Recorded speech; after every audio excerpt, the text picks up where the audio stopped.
The rain hit me like a punishment the moment I pushed through the hospital doors, cold and relentless, soaking through my scrubs before I even reached the bus stop. My feet ached.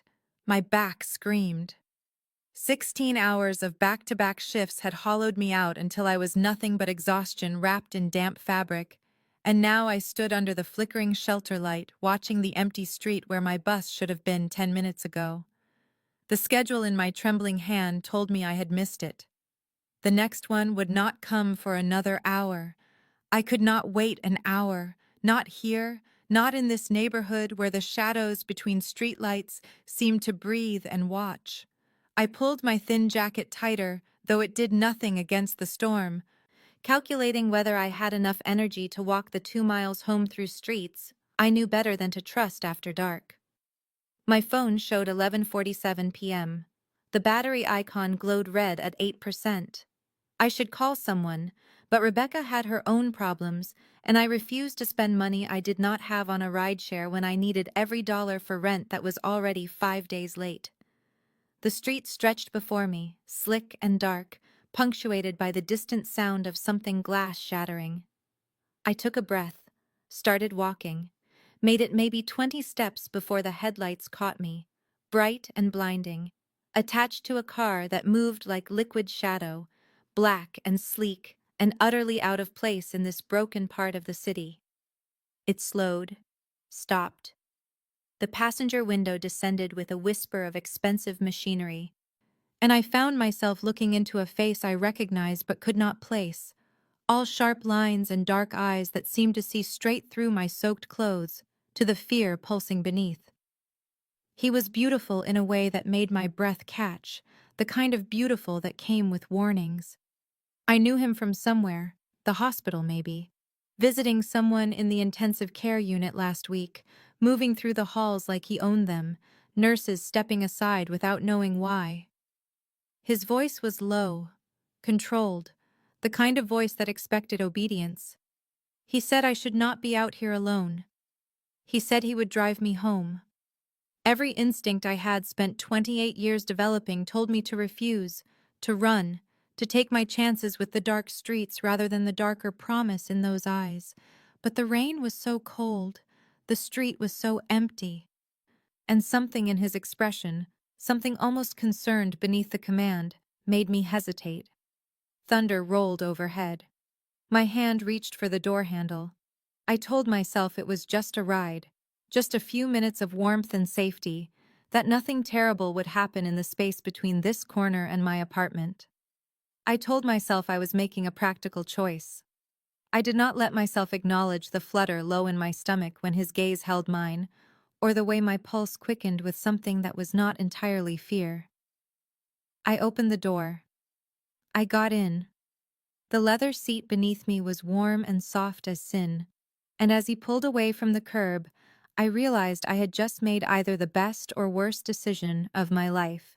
The interior of the car smelled like leather and something darker, something expensive that I could not name, cedar maybe or smoke, and the warmth wrapped around me like a trap I wanted to sink into despite every warning screaming in my head. He drove with one hand on the wheel, controlled and precise, his other arm resting against the door in a posture of absolute certainty, and I found myself studying his profile when I should have been watching the road, memorizing the sharp line of his jaw, the way shadows collected beneath his cheekbones, the faint scar that traced from his temple into his hairline. He broke the silence first, his voice cutting through the rain drumming against the windows, telling me I looked exhausted, asking how long my shift had been, and I answered because the alternative was drowning in the tension thickening between us. 16 hours, I said. Double shift because someone called in sick. He nodded as though he understood bone-deep fatigue, though everything about him radiated coiled energy, power barely restrained. Then he said my name. Eleanor. He said it like he had known it forever, let it roll off his tongue with a familiarity that made my stomach clench, and I turned to stare at him fully, my pulse suddenly loud in my ears. I never told you my name, I said, and my voice came out smaller than I intended. He glanced at me, just briefly, his dark eyes unreadable. Your ID badge, he replied. "I saw it last week at the hospital." But that felt like a lie, or at least not the whole truth, because he said my name like he had learned it deliberately, like he had thought about it since. I should have demanded he let me out right then, should have trusted the ice sliding down my spine, but instead, I sat frozen, watching the city blur past, aware of how small I was in this space he commanded, how utterly at his mercy. He asked where I lived, and I hesitated long enough that he noticed, his mouth curving slightly, not quite a smile. "I am not going to hurt you, Eleanor," he said, and the way he spoke my name again felt like a touch. I gave him my address, the words tasting like surrender. When I told him he could drop me at the next corner, that I could walk the rest, he dismissed it with a slight shake of his head, telling me he would take me all the way home, that it was not a question. The command in his tone should have angered me, but instead it sparked something low and dangerous in my belly, something I refused to examine. We fell into silence again, and I became hyper-aware of everything. The way his fingers rested against the steering wheel, long and elegant and strong, the way he breathed, steady and calm while mine came shallow and quick, the way the space between us seemed to hum with electricity I did not understand. I knew danger when I saw it. I had spent years in emergency rooms watching what violence did to bodies. This man was dangerous. I felt it in every instinct I possessed. But danger apparently wore a beautiful face and drove a car that cost more than I would earn in 5 years. And when he looked at me again at a stoplight, really looked, I felt seen in a way that terrified and thrilled me in equal measure. He pulled up in front of my building, the contrast between his sleek car and the cracked concrete almost obscene, graffiti-tagged walls and broken mailboxes illuminated by his headlights. And I felt shame crawl up my throat even as I told myself I had nothing to apologize for, that poverty was not a sin even if it felt like one in this moment. I reached for the door handle, but his voice stopped me, low and certain, telling me to wait. He retrieved something from inside his jacket and I tensed, some primal part of me suddenly convinced he was reaching for a weapon, but instead, he produced a small black card, matte and understated, holding it out to me between two fingers. "Call if you need anything," he said, and the offer hung between us, weighted with implications I could not begin to unpack. I took the card because refusing seemed more dangerous than accepting, my fingers brushing his for just a second, the contact sending electricity straight through my exhausted body. His number was printed in silver, no name, no title, just digits that felt like a secret. I whispered thank you, and this time he let me go, watching as I hurried through the rain to my building entrance. And I felt his gaze on me like a physical touch until I disappeared inside. My apartment greeted me with its familiar shabbiness, the radiator clanking, the ceiling stains spreading slowly from the unit above, and I stood dripping on the worn linoleum, trying to understand what had just happened. I peeled off my wet scrubs and turned the card over in my hands, studying it like it might reveal answers. Then I did what any rational person would do in the digital age. I searched for him. My laptop took forever to boot up, the ancient machine groaning, and I typed variations of his appearance, his car, the hospital visit, until finally I found a society page photograph from 3 years ago, a charity gala, and there he was in a tailored suit standing among people who looked like they controlled the world. Alexander Thornhill. I clicked deeper, following threads, finding his name mentioned in business articles about real estate acquisitions and private investments. But then the search results turned darker, forum posts and blog speculation, carefully worded news pieces about alleged organized crime connections, federal investigations that went nowhere, witnesses who recanted, a world of power that operated just beneath the surface of legality. My hands started shaking again, but this time not from cold. I had gotten into a car with a man connected to the Mafia, a man dangerous enough that journalists only wrote about him in hypotheticals and maybes, and he knew my name, knew where I lived, had given me his private number like we were something more than strangers, thrown together by rain and circumstance. I should have been terrified. I was terrified. But beneath the fear ran something else, something I refused to name.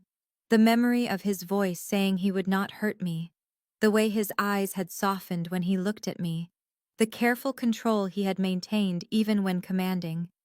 I climbed into bed as dawn started breaking, the card on my nightstand catching the gray light, and I knew with absolute certainty that this was not over, that whatever had begun tonight in his car would continue, that I had been marked somehow by his attention, and my life would never return to the simple struggle it had been just hours before. 3 days passed, and Alexander Thornhill occupied my thoughts like an infection I could not shake, his voice echoing through my mind during medication rounds, his dark eyes appearing behind my eyelids when I blinked, the memory of his controlled power making my hands unsteady as I inserted IVs and checked vitals. I told myself it was fear, residual anxiety from discovering I had accepted help from a criminal, but my racing pulse when I remembered the way he said my name suggested something far more dangerous than simple terror. Work became my refuge and my torment simultaneously, the familiar rhythms of the emergency department grounding me, even as I found myself scanning every face that came through the doors, half expecting him to appear, half hoping he would. On the third day, Rebecca cornered me during our lunch break in the staff room, her expression serious as she slid into the chair across from me, asking if I knew who Marcus Pembroke really was, the patient I had treated 2 weeks ago for a stab wound to the abdomen. I remembered Marcus, remembered his expensive watch, and the way 3 men in dark suits had stood guard outside his room, remembered how he had thanked me with unusual intensity before he was discharged. Rebecca leaned closer, her voice dropping low, telling me Marcus worked for Alexander Thornhill, that everyone knew Thornhill ran half the organized crime in the city, that the men in suits had been his protection detail. My coffee turned to acid in my stomach. She warned me to stay away from people like that, told me about a nurse at another hospital who got involved with that world and disappeared, her concern genuine and frightening. I promised her I would be careful, the lie tasting bitter on my tongue because careful had died the moment I got into that car. I left the hospital as the sun set, exhaustion pulling at my bones after another long shift, and I checked my mailbox out of habit before climbing the stairs to my apartment, expecting the usual collection of overdue bills and grocery store circulars. Instead, I found a manila envelope, thick and unmarked, wedged between advertisements for pizza delivery. My hands shook as I opened it in the dim hallway light. Cash. $100 bills, more money than I made in a month, maybe 2 months, stacked neatly and held with a single paper clip. A small card rested on top, heavy stock, expensive, with just a few words written in elegant script that somehow I knew was his handwriting. Thank you for saving Marcus. You have a gift. No signature, no name. Nothing that could tie it to him directly, but I knew with absolute certainty who had left this. I stood frozen in the hallway, my heart hammering against my ribs, torn between gratitude for money that could pay my overdue rent and student loans and horror at what accepting it would mean. This was not a gift. This was a claim. This was him inserting himself into my life, creating obligation and connection, binding me to him through generosity I could not afford to refuse, but was terrified to accept. I looked at his card still tucked in my wallet where I had kept it despite knowing I should throw it away, the silver numbers gleaming like a dare, and I understood with perfect clarity that he was waiting for me to call, that this envelope was designed to force exactly that response, and that whatever came next would change everything. I spent the night staring at the money spread across my kitchen table, counting it obsessively, the bills crisp and unmarked, and by morning I knew I could not keep it, could not let this debt exist between us, could not allow him to think I was someone who could be bought or claimed through generosity, no matter how desperately I needed what he offered. I called the number on his card at 8 in the morning, my finger hovering over the digits for 10 minutes before I found the courage, and he answered on the second ring, his voice alert and immediate, saying my name like a question and a statement simultaneously. "I need to return this," I told him, my voice steadier than I felt, and there was a pause that stretched long enough for me to wonder if he would refuse. But then he suggested a cafe on the north side, neutral territory, someplace public where I might feel safe, and I agreed before I could reconsider. The cafe was nothing like I expected. Not ostentatious, but quietly expensive. The kind of place where a cup of coffee cost more than my hourly wage, all exposed brick and vintage lighting, and he was already there when I arrived, sitting at a corner table with his back to the wall, positioned so he could see every entrance and exit. He stood when he saw me, that same controlled grace I remembered from the car, and gestured for me to sit, his eyes tracking my movements like I was something precious and breakable. I placed the envelope on the table between us, pushing it toward him with trembling fingers, explaining that I could not accept it, that I had just been doing my job with Marcus, that this felt like too much. He did not touch the envelope. Instead, he leaned back in his chair, studying me with an intensity that made heat crawl up my neck, and told me I had saved a man's life, that my skill and quick thinking deserved compensation, that Marcus had 2 children who still had a father because of me. His words were reasonable, but beneath them ran something else, a current of possession that both frightened and thrilled me. We argued quietly, our voices never rising, but the tension crackling between us, and gradually the conversation shifted from the money to other things: how I became a nurse, why he valued loyalty above all else, the small details of lives lived in completely different worlds. He told me about growing up with nothing, about building an empire from violence and determination, about the loneliness of power that kept him separate from everyone. And I saw past the dangerous exterior to something wounded and human underneath. When he mentioned his sister, his voice changed, softened with old grief, and he said I reminded him of her, the same stubborn kindness, the same refusal to look away from suffering. Without thinking, I reached across the table and touched his hand, just my fingers on his knuckles, and he went completely still, his dark eyes locked on mine with an expression I could not decipher. The moment stretched between us, the cafe noise fading to nothing, and I felt myself softening despite every logical reason to maintain distance. Felt my resistance crumbling under the weight of his attention and the vulnerability he was showing me. When I finally pulled my hand back, he pushed the envelope toward me again, his voice quiet and final, telling me it was mine, that he would not take it back, that I should consider it payment for a debt he owed not just for Marcus, but for the ride home, for letting him feel human for an hour. I knew I should refuse again, should walk away from whatever this was becoming, but instead I took the envelope and tucked it in my bag, accepting more than just money, accepting a connection that terrified me even as I craved it. I left the cafe more confused than when I arrived, the weight of the money in my bag feeling heavier than it should, carrying significance I was not ready to examine, and I walked the 6 blocks to the bus stop, trying to sort through the tangle of emotions Alexander had created inside me with his wounded eyes and careful revelations. The evening shift had drained me, but sleep felt impossible, my mind replaying every word we had exchanged. Every moment his gaze had held mine, the electric shock of touching his hand still tingling in my fingertips hours later.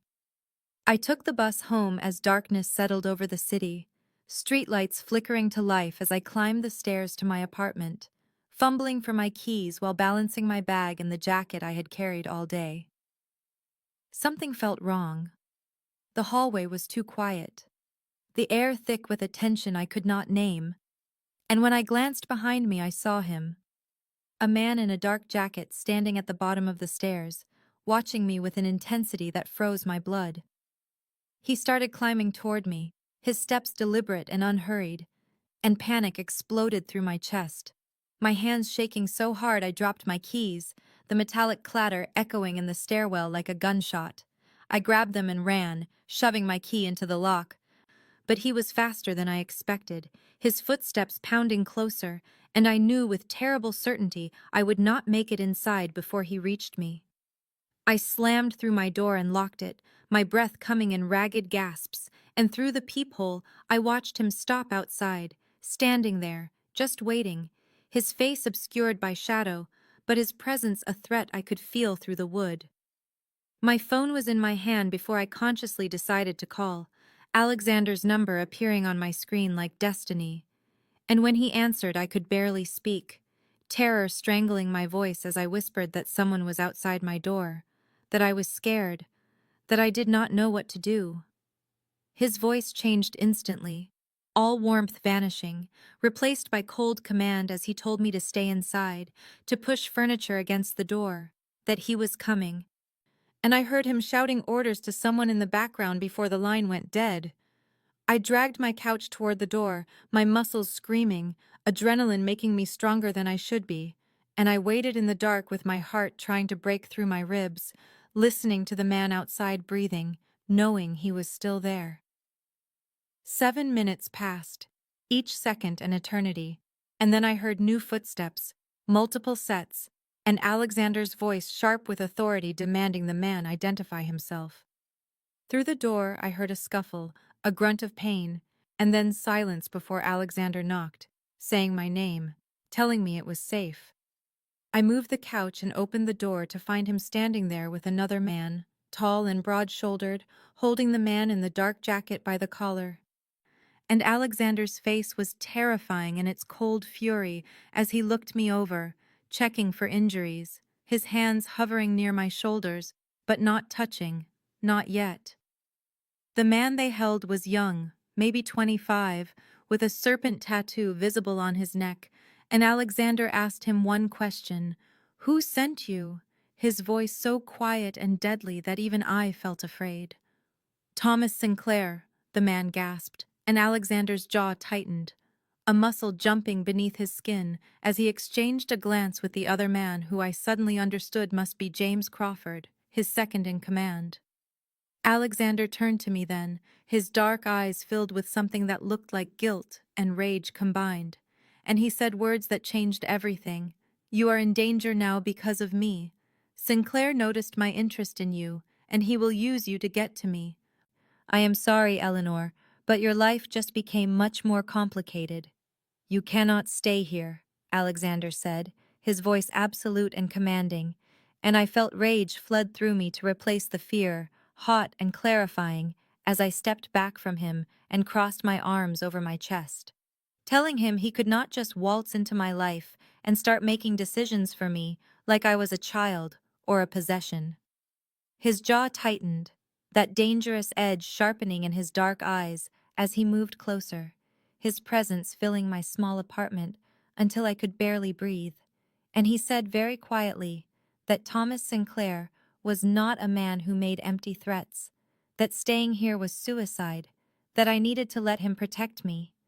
"I will not be controlled," I told him, my voice shaking with anger and residual terror, and we stood there almost nose to nose, the air between us crackling with tension and something else, something electric and fierce that made my skin feel too tight. James cleared his throat from the doorway where he still held Sinclair's man, suggesting they needed to move, that more might be coming, and Alexander never broke eye contact with me as he told James to take the trash out and wait in the car. We were alone then, the silence thick and charged, and I could see him fighting for control, his hands flexing at his sides like he wanted to shake sense into me or pull me against him. I could not tell which. "Eleanor," he said, my name rough in his throat, "you do not understand what men like Sinclair do to send messages, what he will do to you to hurt me. Please let me keep you safe." I wanted to keep fighting, to maintain my independence and control over my own life, but something in his voice cracked my resolve, a desperate edge that spoke of experience and loss.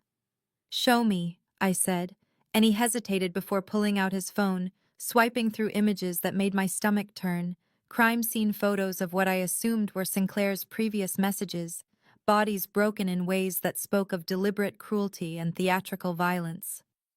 My hands started trembling again as I looked at a woman maybe my age, and Alexander put the phone away, his voice gentle now, as he asked if I understood why I could not stay.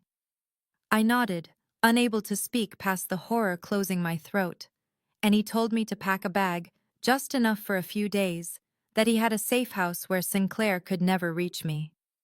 I moved mechanically to my bedroom, pulling out the duffel bag I used for occasional overnight shifts, throwing in clothes without really seeing them, toiletries and my phone charger, and the paperback novel on my nightstand.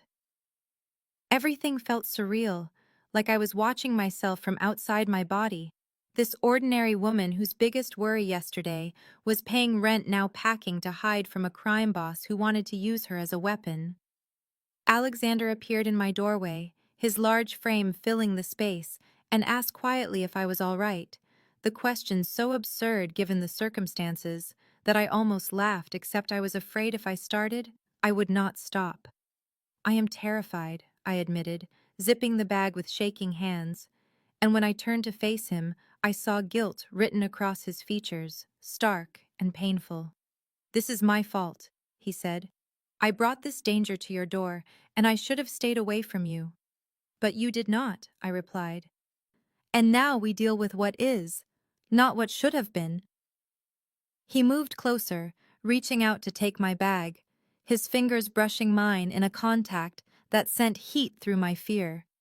And I followed him out of my apartment, wondering if I would ever return, knowing that whatever life I had built here was over the moment I accepted his protection, realizing as I locked my door that everything had changed irrevocably, and there was no path back to the woman I had been before a missed bus brought Alexander Thornhill into my world. The safe house was a penthouse on the 42nd floor of a glass tower overlooking the city, all clean lines and expensive furniture that looked like it belonged in a magazine, and I stood in the center of the vast living room feeling utterly out of place, my worn duffel bag clutched in both hands like a lifeline to my real life far below. James had disappeared into one of the other rooms after a brief tour that had shown me 3 bedrooms, 2 bathrooms, a kitchen with appliances I did not know how to operate, and floor-to-ceiling windows that made me feel exposed, despite Alexander's assurance that the glass was bulletproof and one-way, invisible to the outside world. "I am staying in the guest suite down the hall," James had said, his tone professional and distant. "Call if you need anything." And then I was alone in this pristine cage, this beautiful prison that smelled of leather and expensive cologne and nothing like home. I unpacked mechanically, hanging my 4 work scrubs in a closet large enough to hold 50 times my entire wardrobe, placing my drugstore shampoo in a bathroom fitted with marble and gold fixtures. The contrast between my modest belongings and this wealth making me feel like an imposter, a fraud playing at a life I had no right to inhabit. Hours crawled past, and I tried to read but could not focus. Tried to watch television, but nothing held my attention. My mind circling back constantly to the images Alexander had shown me. The reality of what Thomas Sinclair might do if he found me. The knowledge that I was trapped here indefinitely with no idea when or if my normal life would resume. The sun set in a spectacular display of orange and purple fire beyond the windows, the city lights beginning to sparkle like earthbound stars, and I was staring at them numbly when I heard the elevator chime, footsteps crossing toward me. And Alexander appeared in the doorway, still wearing the dark suit from earlier, his tie loosened and his face showing exhaustion that mirrored my own. "I brought dinner," he said, gesturing to the bags James was carrying behind him. "I thought you might not feel like cooking in an unfamiliar kitchen." And the simple consideration of that gesture cracked something inside my chest, making my eyes sting with unexpected tears I refused to shed. We ate at the massive dining table that could have seated 12, just the 2 of us at one end, and the food was incredible, Thai from a restaurant I recognized from online reviews I could never afford, but I tasted nothing, my appetite buried under anxiety and displacement. "You are angry with me," Alexander said quietly, and I looked up to find him watching me with those dark eyes that seemed to see too much, to strip away all my defenses and read the truth written on my bones. I am angry at the situation, I replied, at Sinclair for making me a target, at myself for being weak enough to need protection, but not at you, not exactly, even though part of me wants to blame you because blame needs somewhere to land and you are here. He nodded slowly, setting down his fork, and asked if I wanted him to leave, to let James handle security alone, his voice carefully neutral, but something vulnerable flickering across his features. Stay, I said before I could reconsider. Please, I do not want to be alone with my thoughts right now. And he relaxed slightly, some tension easing from his shoulders as we continued eating in a silence that gradually shifted from uncomfortable to almost companionable. 3 days passed in the penthouse, and I felt the walls closing in despite the expansive space, my restlessness growing with each hour that stretched empty and purposeless, my entire identity as a nurse and helper stripped away, leaving me floating in this gilded cage with nothing to do but think and worry and wait. Alexander came every evening like clockwork, appearing at 7 with food or books, or simply his presence, and I found myself watching the clock as the hour approached, my heart quickening when I heard the elevator, anticipating our conversations that had become the only anchors in my drifting days. He brought me a collection of mystery novels on the second night, remembering I had mentioned loving Agatha Christie as a teenager, and on the third he arrived with Chinese food and questions about my childhood, listening with an intensity that made me feel like every word mattered, like I was the most fascinating person he had ever encountered. I told him about growing up with a single mother who worked 2 jobs, about putting myself through nursing school with loans I was still paying off, about the satisfaction of helping people even when the system felt broken and overwhelming.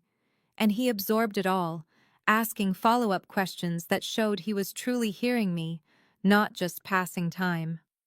On the fourth evening, he came earlier than usual and found me pacing the living room like a caged animal, my frustration visible in every tense line of my body, and he suggested teaching me basic self-defense so I would feel less helpless, less like a victim waiting for violence to find her. We moved furniture to clear space on the hardwood floor, and he showed me how to stand, how to balance my weight, how to strike vulnerable points with maximum efficiency, his hands positioning my shoulders and hips with a clinical professionalism that slowly dissolved as we continued. He stood behind me demonstrating holds, his body pressed against mine, his voice low in my ear, explaining leverage and momentum, and I felt heat building between us, awareness crackling like static electricity charging the air.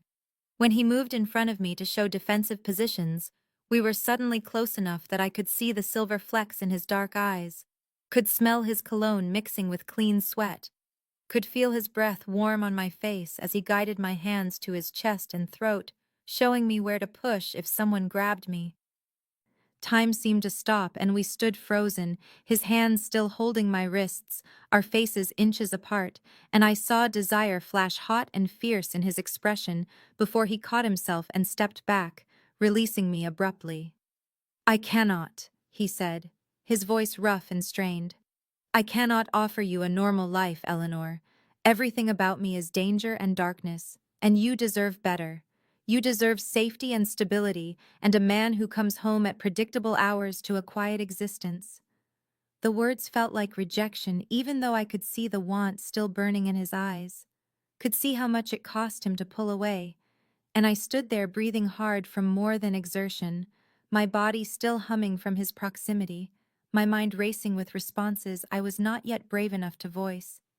He left early that night with an excuse about business that needed attention, and I lay awake in the enormous bed staring at the ceiling, replaying every moment of contact, every look, every word, knowing that something between us had shifted irrevocably, that the attraction we had been dancing around could not be ignored much longer, that despite every logical reason to maintain distance, I wanted him with an intensity that terrified and exhilarated me in equal measure.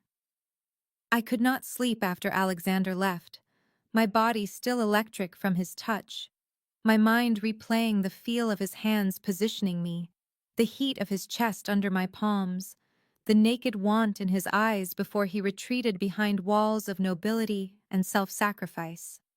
I lay there until midnight, then 1, then 2, frustration building into something sharp and urgent until I finally threw off the covers and stalked into the living room, my bare feet silent on the cool floor, my heart pounding with reckless determination. I knew he had not left the building. James had mentioned Alexander kept a suite on the 40th floor for nights when business ran late, and before I could talk myself out of it, I was in the elevator pressing the button, descending 2 floors in my sleep shorts and tank top, my pulse hammering in my throat. The hallway was silent and dimly lit, only one door visible, and I knocked before courage could desert me, 3 sharp raps that sounded thunderous in the quiet. The door opened within seconds and Alexander stood there in dress pants and an unbuttoned shirt, his hair disheveled like he had been running his hands through it, surprise and concern flashing across his features when he saw me. "Eleanor, what is wrong?" he asked, already reaching for me, already scanning the hall for threats, and I stepped into his space, close enough to feel his heat, close enough to see his pupils dilate. "I never asked for normal," I said, my voice steadier than I felt. "You keep deciding what I deserve, what I can handle, but you never ask what I want, and I am telling you now that I want this. I want you, dangerous life and dark world and all of it, so stop protecting me from yourself." His jaw clenched, conflict warring in his expression, and he said my name like a prayer or a curse. "Eleanor, you do not understand what you are saying. Once you step into my world, there is no going back. You will always be a target, always be in danger. And I cannot bear the thought of you hurt because of me." "Then teach me to protect myself," I replied. "Let me choose this with open eyes instead of making the choice for me." And before he could argue further, I closed the distance between us and kissed him, pressing my mouth to his with all the pent-up longing of these strange suspended days. For one frozen heartbeat he remained still, and then something broke inside him, some last restraint shattered, and he was kissing me back with fierce hunger, his hands coming up to cup my face, his body pressing me backward into his suite as he kicked the door shut behind us.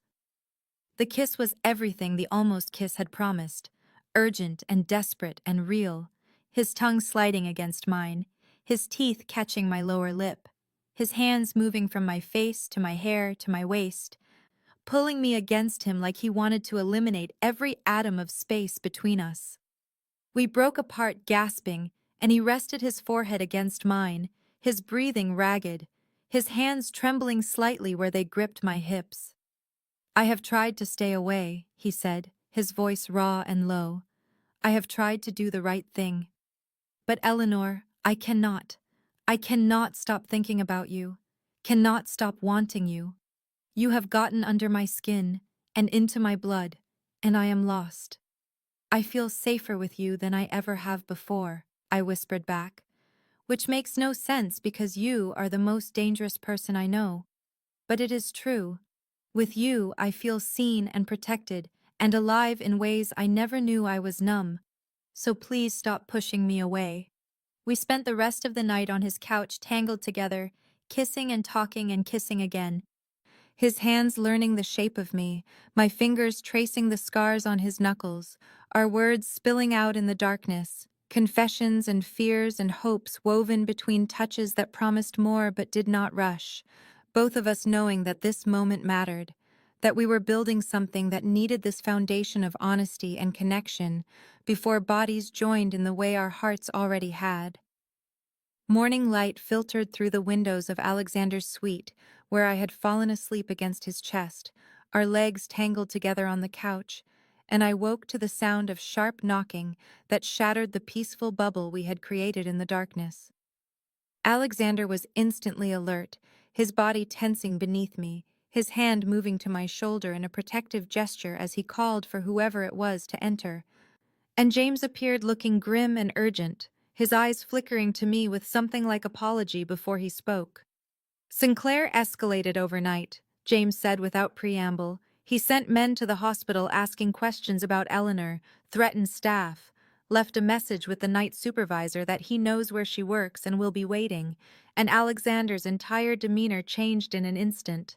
The tender man who had held me through the night vanishing behind a mask of cold calculation and controlled fury. He stood, gently disentangling himself from me, and began pacing while James rattled off details about numbers and locations and threat assessments, their conversation full of terminology I barely understood, and I sat there feeling invisible and helpless, watching Alexander transform into someone I recognized from rumors and news reports, the dangerous man whose world I had claimed I wanted to enter. They talked about safe houses and relocation and increased security like I was a package to be stored rather than a person, and something hot and sharp rose in my chest, frustration mixing with fear, mixing with determination, until I could not stay silent any longer. "I am not hiding," I said, my voice cutting through their tactical discussion, both men turning to look at me with surprise, and I stood to face them, wrapping the blanket around my shoulders like armor. "Eleanor," Alexander started, his tone already dismissive in that protective way that made me want to scream, but I cut him off. "You keep making decisions about my life without including me," I said, "treating me like I am fragile or stupid or incapable, but I am the one Sinclair is targeting. I am the one whose life is at risk, and I deserve to be part of the solution instead of just the problem you need to solve." Alexander's jaw clenched, and I saw him struggling between the instinct to protect and something else. Maybe respect, maybe recognition. "What exactly are you proposing?" he asked, his voice tight, and I took a breath, steadying myself. "Use me as bait," I said. "Let me go back to work. Let Sinclair's people approach me, and we control the situation. We set the trap instead of waiting for him to spring one." The silence that followed felt like standing on the edge of a cliff, and Alexander stared at me like I had suggested something obscene, his hands curling into fists at his sides. "Absolutely not," he said, his voice hard and final. "I will not put you in direct danger. I will not use you as bait like you are expendable." "I am already in danger," I shot back. "Hiding does not change that. It just takes away my agency, my choice, and I thought you understood that I need to be part of this, that I am choosing your world, which means choosing to fight instead of cower." We argued back and forth, voices rising, James standing awkwardly by the door watching his boss face someone who refused to be managed or controlled. And I saw the moment Alexander's resistance began to crack, saw him recognize my courage even as it terrified him. Finally, he closed his eyes and exhaled slowly, defeat and admiration mingling in his expression when he looked at me again. "If we do this," he said carefully, "we do it my way, with my people watching every moment. And at the first sign of real danger, you follow orders without question." And I nodded, victory and fear tangling in my stomach as I realized what I had just committed to, what stepping into Alexander's world as a partner, rather than someone protected, truly meant. The wire felt cold against my skin beneath my scrubs, a constant reminder of the danger I had volunteered for as I walked through the hospital doors at 7 that morning, my hands steady through sheer force of will, my eyes scanning faces in the lobby and wondering which belonged to Sinclair's people. Alexander had spent 2 hours the previous evening coaching me, his voice calm and methodical as he explained how to respond, what to say, how to appear frightened enough to be believable but not so terrified I would seem useless. And James had fitted the wire with professional efficiency, testing it 3 times, while Alexander watched with an expression that told me he hated every second of this plan, despite agreeing to it. I made it through morning rounds on autopilot, checking vitals and administering medications while my awareness stayed fractured between my patients and every person who passed in the hallway. And Rebecca noticed immediately that something was wrong, pulling me aside near the nurse's station to ask if I was okay, her eyes full of concern that made guilt twist in my stomach because I could not tell her the truth. "I am just tired," I lied, double shifts catching up with me, and she accepted it with a skeptical look that said she knew I was holding back, but would not push. They came at noon during my lunch break, when the cafeteria was crowded and loud. Two men in casual clothes who sat down at my table without invitation, their faces unremarkable except for the cold calculation in their eyes, and the one on my right said Eleanor Ashford, in a voice that was not a question. My heart slammed against my ribs, but I kept my face neutral, confused, and said yes, can I help you? And the man on my left leaned closer, his breath smelling of coffee and threat. You can help yourself, he said quietly. By being smart and cooperative, we know you have been spending time with Alexander Thornhill, and our employer Thomas Sinclair would very much like to know details about Thornhill's operations, his properties, his schedules, anything you have learned while warming his bed. The crudeness was meant to intimidate, and it worked, heat flooding my face, but I channeled it into the performance, letting my voice shake as I said, I do not know what you are talking about. I barely know Alexander. The man on my right smiled without warmth and slid a phone across the table showing a photo of me leaving Alexander's building 2 nights ago, evidence that demolished my denial. You will find out what we need to know, he said, or there will be consequences, for you, for your job, for your pretty face, and you will meet us tomorrow night at 9 at the construction site on Archer Street to deliver information. Do you understand? I nodded, trying to look terrified, which was not difficult because beneath the adrenaline and focus, I was genuinely afraid, and whispered, I understand. I will find out what I can. Please do not hurt me. They left as suddenly as they arrived, and I sat there with my untouched sandwich, my pulse hammering. Knowing Alexander had heard everything through the wire, knowing the trap was set, and feeling the weight of what I had just set in motion settle over me like a storm about to break. The construction site on Archer Street loomed skeletal and menacing in the darkness, half-built structures casting jagged shadows under flickering work lights that someone had left running, and I stood near the entrance holding a folder of false information that Alexander had carefully prepared, my breath visible in the cold air, my body tense with awareness that his men were positioned throughout the site, though I could not see them. The two men from the hospital appeared at exactly 9, emerging from a dark sedan with confident strides that told me they believed they controlled this situation, and the one who had sat on my right gestured for me to approach, his voice carrying across the empty space as he said, You are smarter than you look, bringing us what we need. I walked forward on legs that felt disconnected from my body, fear metallic on my tongue, and handed over the folder, watching him flip through pages, detailing shipment schedules and property locations. All of it fabricated, but believable enough to pass initial scrutiny. He nodded with satisfaction, and I felt a flicker of relief that maybe this would end simply, that I could walk away and let Alexander's people follow them back to Sinclair. But then headlights blazed from 3 directions, and vehicles poured into the construction site, far more than Alexander had anticipated, and the man's expression shifted to something ugly and knowing as he grabbed my arm with bruising force. Did you think we were stupid? He hissed, his breath hot against my face. Sinclair knew Thornhill would set a trap, so he set a better one, and suddenly there were men everywhere, gunfire cracking through the night as Alexander's hidden team engaged with Sinclair's forces, and I was being dragged backward toward a black van, my feet scrambling for purchase, my voice lost in the chaos.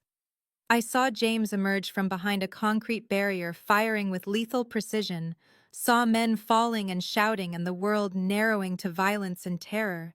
And then the man holding me shoved me toward the van, where another waited with the door open, hands reaching for me.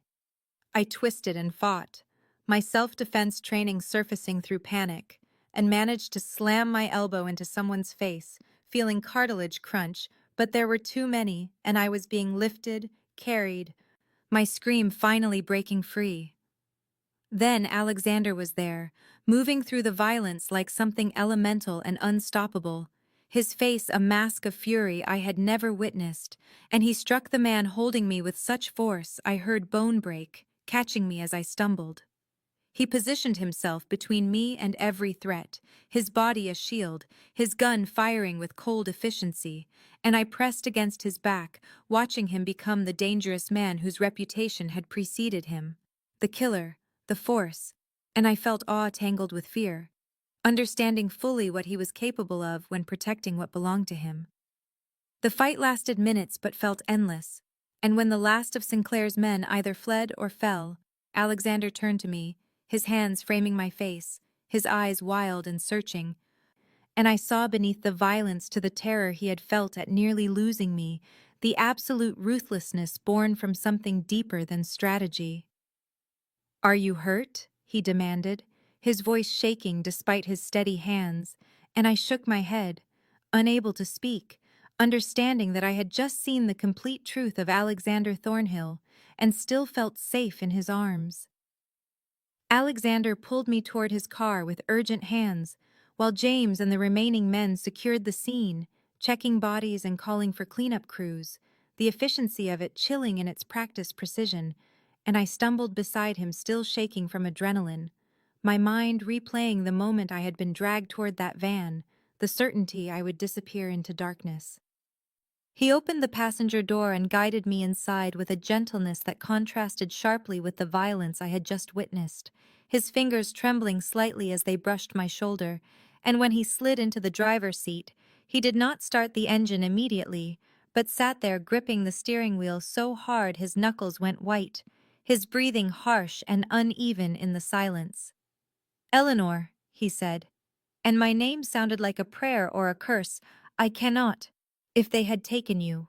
And his voice broke on the words, the control he wore like armor fracturing, and I reached for him without thinking, my hand covering his, feeling the tension vibrating through his entire body. He turned to me, and I saw raw fear in his eyes, the kind that came from facing a loss too devastating to survive. And he pulled me across the console into his arms with desperate strength, burying his face against my neck, his breath hot and ragged against my skin. I held him while he shook, this powerful, dangerous man coming apart in the aftermath of nearly losing what he could not afford to lose, and I understood with perfect clarity that I was not just important to him, but essential, woven into something fundamental in his carefully controlled existence. "I cannot lose you," he said against my throat, his voice muffled and raw.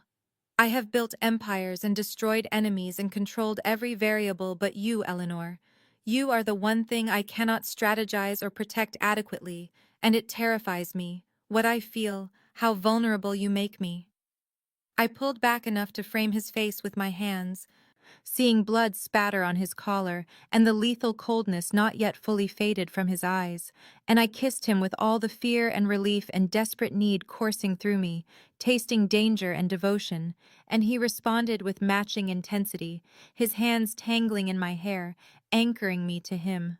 When we finally broke apart, we were both breathing hard, and he pressed his forehead to mine, his eyes closed, and whispered, "I am taking you home. My home, not the safe house. I need you where I can see you and touch you and know you are real."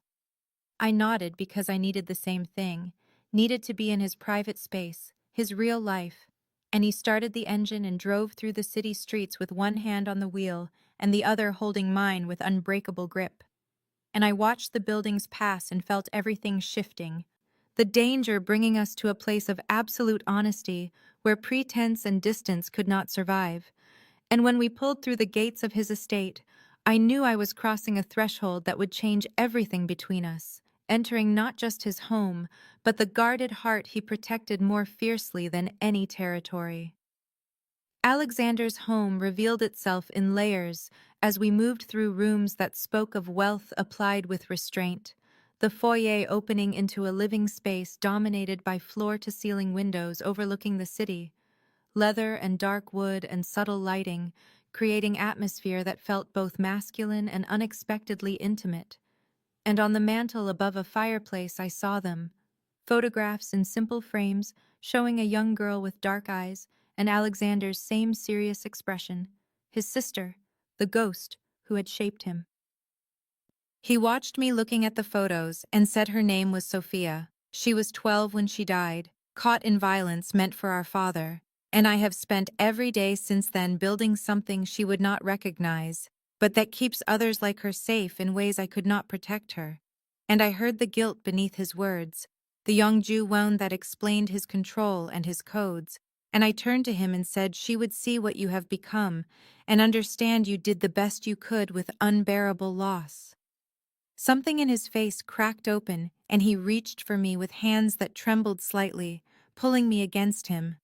And I felt the last of his careful distance dissolve as he kissed me with desperate reverence, walking me backward through his home to a bedroom that smelled of him, cedar and something darker. And we undressed each other with urgent tenderness, my fingers tracing scars on his chest that told stories of violence survived, his hands mapping my body like he was memorizing every detail against future loss. When he moved inside me, it felt like more than physical joining, like we were sealing something forged through fear and trust, and choices made in full knowledge of consequences. And afterward we lay tangled together, my head on his chest listening to his heartbeat slow, and he told me everything, his voice quiet in the darkness, about how his father had built the organization and died violently, how Alexander had taken control at 23 and restructured it with codes that minimized civilian harm, how he walked a line between criminal and protector that left him isolated from normal human connection. He told me about territories and alliances, about the money he moved and the politicians he owned, about violence he had ordered and deaths he carried, and I listened without flinching because I had chosen to see all of him, the dangerous and the devoted. And when he finished, he searched my face with vulnerable intensity, waiting for judgment or rejection. I traced the line of his jaw and said, I am not naive about what you do or who you are. I have seen you kill to protect me. I have felt the danger that surrounds you, and I am choosing this with my eyes open because what I feel for you is stronger than fear, stronger than the safety I thought I wanted, and I would rather have this complicated, dangerous, real thing than a comfortable life with someone who does not make me feel the way you do. He closed his eyes and pulled me tighter against him, his breath shuddering, and whispered, You are either the bravest or most foolish woman I have ever known. And I smiled against his skin and said perhaps both. Perhaps that is what it takes to love someone like you. And the word love hung between us, acknowledged finally. The truth we had been circling since that rainy night when he had offered me a ride home and set us both on this irreversible path. Morning light filtered through the bedroom windows when the doorbell rang with sharp insistence, pulling me from the first peaceful sleep I had experienced in weeks. And Alexander stirred beside me, his body tensing instantly from relaxed to alert, the transformation reminding me that danger was his constant companion, even in these quiet moments.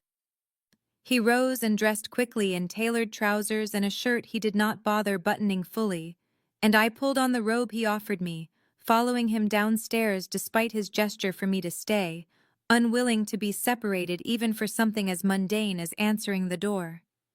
James stood in the foyer looking grim, and beside him was a man in his late 40s with a detective shield clipped to his belt and cold calculation in his pale eyes, Detective William Darcy, and I felt Alexander's posture shift subtly into the controlled, dangerous version of himself he showed to threats. Darcy's gaze slid past Alexander to me with uncomfortable thoroughness, lingering on the robe and my bare feet and the obvious intimacy of the situation, and he smiled without warmth, saying, I am investigating the hospitalization of 6 men from last night's incident in the warehouse district, men associated with Thomas Sinclair, and I understand Miss Ashford may have witnessed the altercation.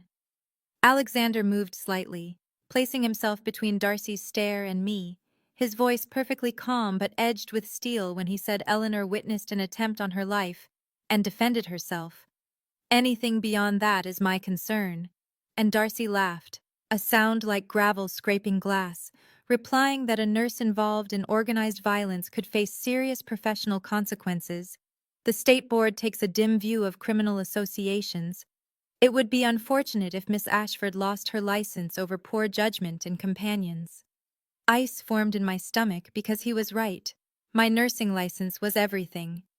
Years of school and debt and work to earn it, my identity and livelihood, and losing it would destroy the life I had built. And I saw Darcy watching my face, reading my fear, feeding on it. Alexander's hand found mine and squeezed once, grounding me, and he said to Darcy with dangerous quiet, "What exactly are you proposing, detective? Because it sounds remarkably like extortion." And Darcy shrugged, saying he was simply concerned about a citizen's welfare, that cooperation with his investigation might demonstrate Eleanor's unwilling involvement, that he could be persuaded to keep certain details out of his official report. I watched the exchange and understood with sickening clarity that Darcy was not here for justice. He was here as Sinclair's weapon, using the law and my vulnerability to pressure Alexander. And the threat had not ended with last night's violence, but simply evolved into something more insidious. Alexander's thumb stroked across my knuckles in subtle reassurance, while his face remained expressionless, and he told Darcy he would need time to consult with his attorney, that nothing would be discussed without proper legal representation.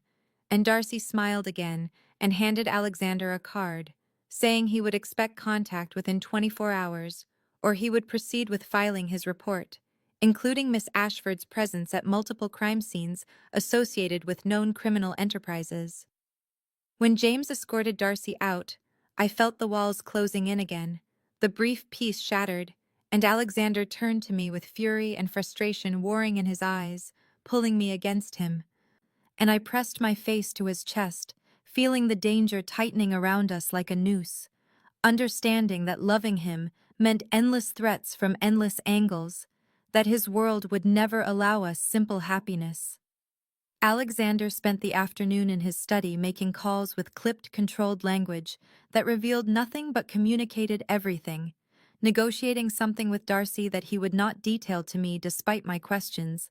And when he emerged hours later, he looked tired in a way that had nothing to do with physical exhaustion, the weight of compromises and calculations pressing down on him. He told me Darcy had agreed to leave me out of his official report in exchange for information about a rival operation moving drugs through the port, names and shipment schedules that would give Darcy a high-profile arrest and elevate his career.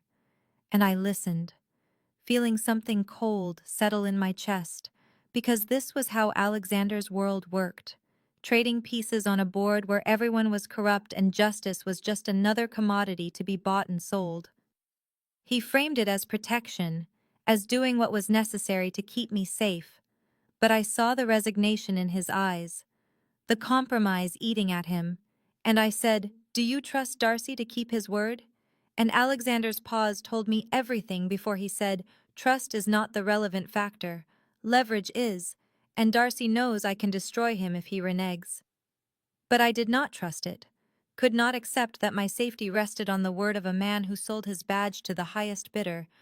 And after Alexander returned to his study to finalize details, I opened my laptop and began searching, digging through public records and news archives with the methodical focus I used for researching medical conditions, looking for the connections I knew must exist. It took hours, cross-referencing property records and court documents and archived newspaper articles. But I found them, breadcrumbs leading back years showing Darcy's name appearing in cases connected to Sinclair's operations, charges that disappeared, evidence that went missing, a pattern of corruption so deep it could not be coincidental. I found financial records through a public database showing Darcy owned property far beyond what a detective's salary could afford, a lake house and investment accounts. And I found photos from charity events showing him standing beside Sinclair looking comfortable and familiar, not enemies, but partners. When Alexander emerged near midnight, I showed him everything spread across the dining table, pages printed and highlighted, connections mapped, and I watched surprise flicker across his face before it settled into something that looked almost like pride. And he said, "You did this," running his finger along the timeline I had constructed. And I nodded, saying I spent years learning to research and verify information. Lives depend on accuracy in medicine, and these skills translate. He studied the evidence with absolute focus, his strategic mind immediately seeing what I had found, that Darcy was not just taking payment from Sinclair, but was embedded in his organization at a fundamental level, that any deal made with Darcy would be reported directly back to Sinclair, that we had been playing into their hands. Alexander looked at me with intensity that made my breath catch and said, "You may have just saved both our lives. This changes everything." And I felt a surge of fierce satisfaction because I was not just the protected, but the partner, not just reacting to danger, but actively working to eliminate it. We spent the next hour strategizing together, Alexander's knowledge of criminal operations combining with my evidence to form a new plan, one that would not just buy temporary safety, but would expose Darcy and cut off Sinclair's access to law enforcement protection. And as we worked side by side, I felt us becoming something more than lovers seeking shelter in each other, becoming true allies facing danger as equals. And when Alexander pulled me against him and kissed me with fierce gratitude, I tasted possibility, the chance that we might actually survive this and build something lasting from the ashes of the threat that had brought us together. I requested a meeting with Catherine Langley through official channels, using my employee credentials to schedule time during her open office hours. And when I arrived at her top-floor administrative suite 2 days later, I carried a folder containing everything I had compiled on Darcy, feeling my heart hammering against my ribs because this was a risk that could end my career if Catherine was less principled than I hoped. She was a woman in her late 50s with steel-gray hair and sharp, intelligent eyes, a reputation for running the hospital with exacting standards and zero tolerance for anything that compromised patient care or institutional integrity. And when she gestured for me to sit across from her broad desk, I saw curiosity and wariness in equal measure.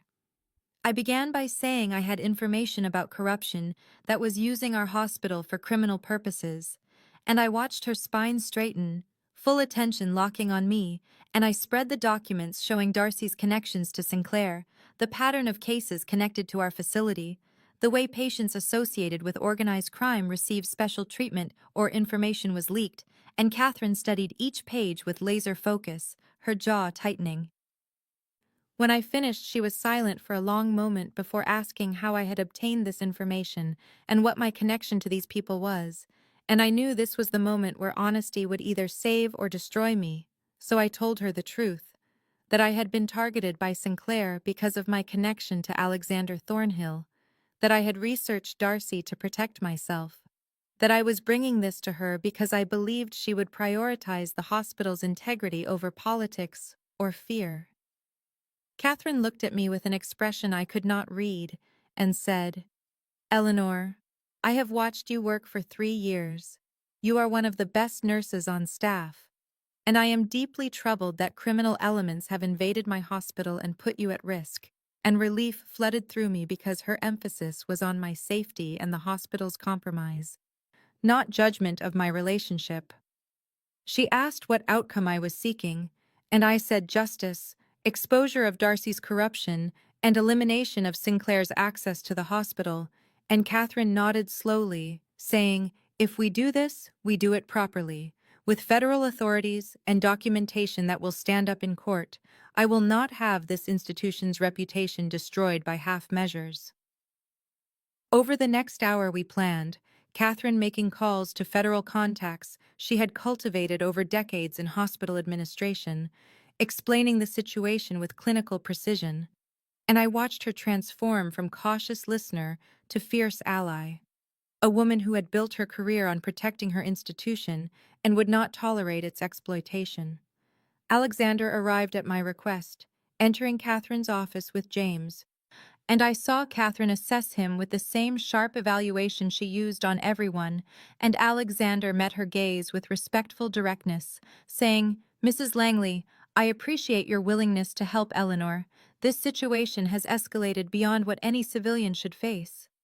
Catherine surprised me by responding that she had suspected organized crime was using the hospital for years, but lacked proof. That Sinclair's operations had caused 2 overdose deaths in her emergency department last month alone, that her reasons for cooperation were not just about helping me, but about removing a cancer from her institution. We spent the afternoon coordinating a sting operation, Catherine providing access and documentation, Alexander offering strategic insight into how Sinclair and Darcy would move, and I sat between them feeling powerful and focused. No longer the victim being protected, but an active architect of our solution. And when Catherine shook my hand before we left, she said, "You are stronger than you know, Eleanor," and I felt that strength settling into my bones like truth. The sting was scheduled for a Thursday evening when Darcy typically made his collections from Sinclair's hospital operations. Catherine coordinating with federal agents who positioned themselves in unmarked vehicles throughout the parking structure and in administrative offices, disguised as late shift workers. And I went through my shift with adrenaline singing through my veins. Every movement precise and controlled, while my mind tracked the timeline Alexander had mapped out that morning. Darcy arrived at 1847, according to the text Catherine sent. Walking through the emergency entrance with the confidence of someone who believed himself untouchable, his badge clipped to his belt like a shield against consequences, and I watched from the nurse's station as he moved toward the pharmaceutical storage area, where Sinclair's people typically left his payment, hidden among legitimate supply deliveries.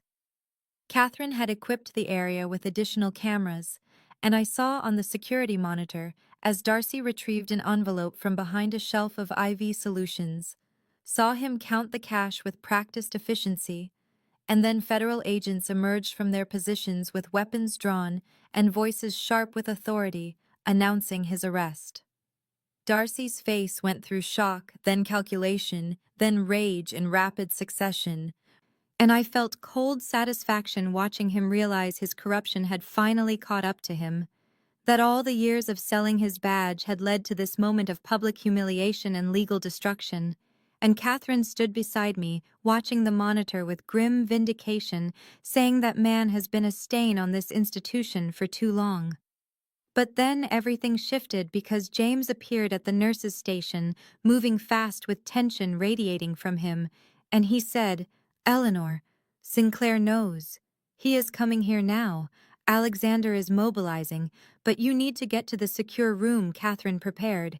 And fear spiked through me sharp and immediate because we had anticipated Darcy's arrest would draw Sinclair out, but not this quickly, not with such desperate aggression.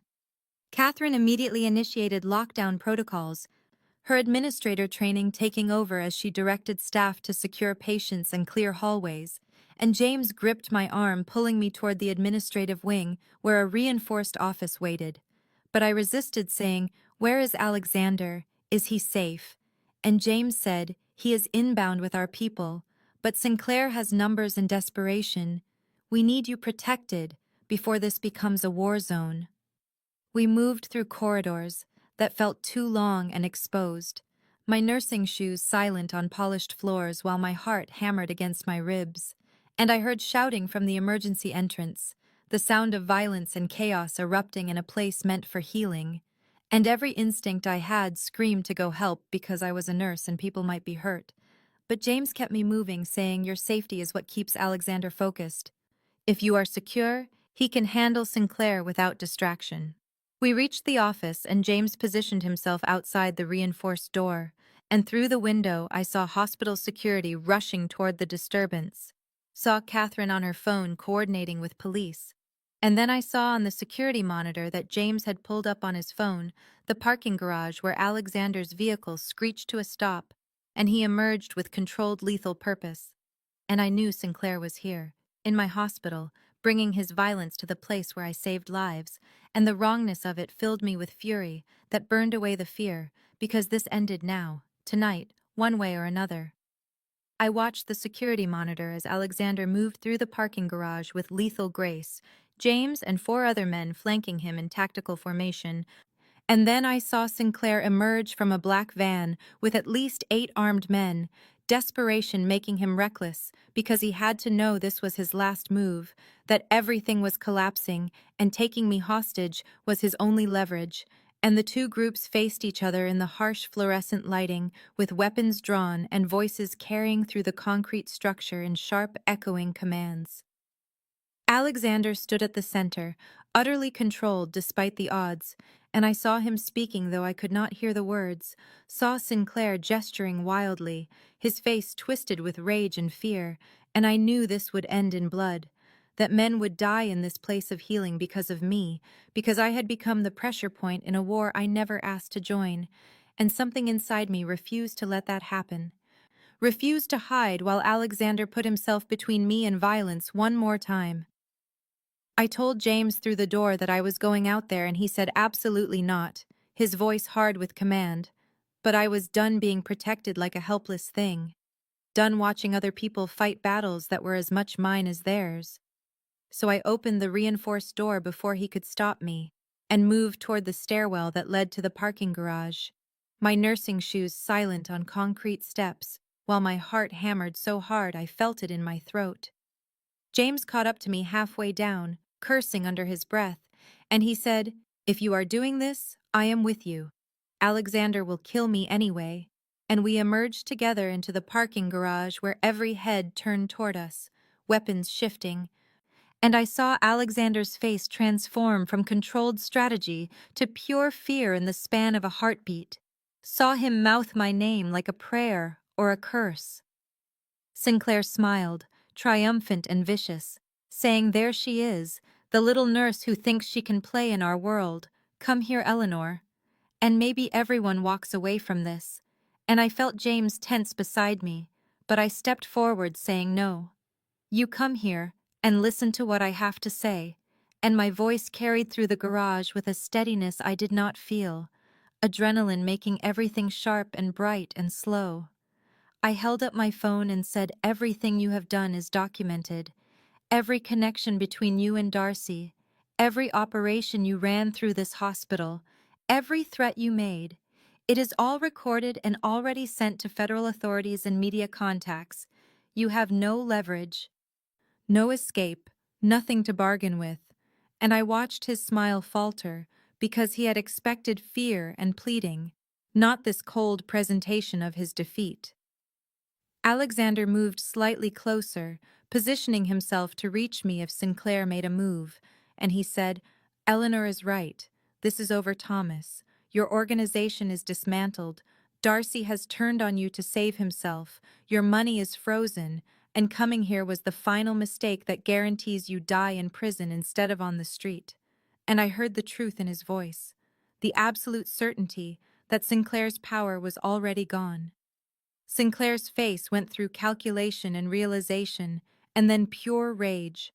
And I saw the moment he decided that if he was finished, he would take me with him, saw him lunge forward with a weapon rising, and Alexander moved faster than should have been possible, covering the distance between us and putting his body between me and Sinclair's gun.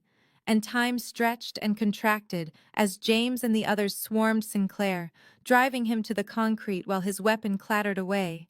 And I grabbed Alexander, checking for wounds with nurse-trained hands, while he held my face, saying, "Are you hurt? Did he touch you?" And I shook my head, feeling tears I had not known were falling. Police sirens wailed through the parking garage within seconds, the sound echoing off concrete walls, as uniformed officers poured in with weapons drawn. And Sinclair lay face down on the oil-stained floor, with James's knee in his back and zip ties binding his wrists, while he spat curses that meant nothing anymore because his power was gone, dismantled as thoroughly as Alexander had promised. I stood with my hands still on Alexander's chest, feeling his heartbeat hammering beneath my palms. And he held my face like I might disappear if he let go, his gray eyes searching mine for injury or trauma, while I searched his for the same, and I realized in that crystallized moment that he would have taken that bullet without hesitation, would have died right here in this fluorescent-lit garage to keep me safe, and the weight of that devotion pressed against my chest, making it hard to breathe.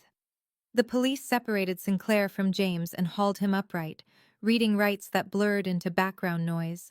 And a federal agent I recognized from the sting operation approached Alexander saying, "We have everything we need. Darcy is cooperating fully, and Sinclair's entire network is exposed. You kept your end clean, and we will keep ours." And Alexander nodded with the wary respect of someone who understood that agreements with law enforcement were temporary truces rather than true alliances. Catherine appeared at the garage entrance with Rebecca beside her, both women's faces tight with concern, and Rebecca rushed to me, pulling me into a fierce hug, saying, "I saw everything on the monitors. You terrified me, Eleanor, walking out there like that." And I held her back, feeling the trembling in my own limbs now that the adrenaline was fading, the crash inevitable and approaching fast.